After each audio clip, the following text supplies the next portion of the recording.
Guys, an interesting piece of news just came up today, and that the immigration minister Mark Miller has stated that he is now planning to put a cap on Canada's temporary resident arrivals into the country for a period of next 3 years. And he said that ideally the temporary residents should be capped in between 5% of the total population as against 6.2% as it is currently. Now, this is a move that probably should have come way long back, because the number of temporary residents have really, the kind of influx that we have seen in 2023 has probably not seen before. Now, some politicians argue that obviously the temporary residents are the ones that have been working, that are contributing to the economy, society, whatnot. Fair enough. On the other side of the story, realistically speaking, there is an acute shortage of housing. The rents have skyrocketed, the grocery prices have skyrocketed. So there are some real flip sides as well. I'm not saying that the influx of temporary residents only is causing those troubles.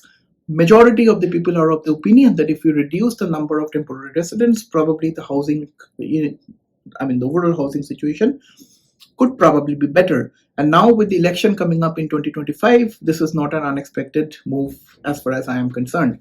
Now, who is a temporary resident, right? If you ask me, visitor, students, super visa holders, workers, these are all temporary residents.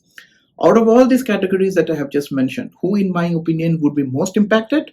Visitors, for sure. Students, bringing international currency into the country, they're paying way lot more. Worker, actually working. When it comes to the super visa holders, still you have some kind of linkages with the permanent residents as well as the Canadian citizens. Visitors, now that's the category that in my opinion will be severely impacted, or impacted the most out of all the temporary resident categories. So I'm not saying that if you are to make a temporary visa application to Canada, make it right now. Absolutely not. It's your call when you want to do it. Whenever you want to do it, you want to ensure that you're properly prepared before you do it. But it's important to understand that these caps are going to have a reverse impact, a negative impact on any temporary resident visa application. So if you're making a study visa application, you have to keep in mind, make sure to prepare a better application. Okay, if you're planning even a super visa application for your parents, it's equally important that you fill in all the boxes properly, you tick all the boxes correctly before you submit an application.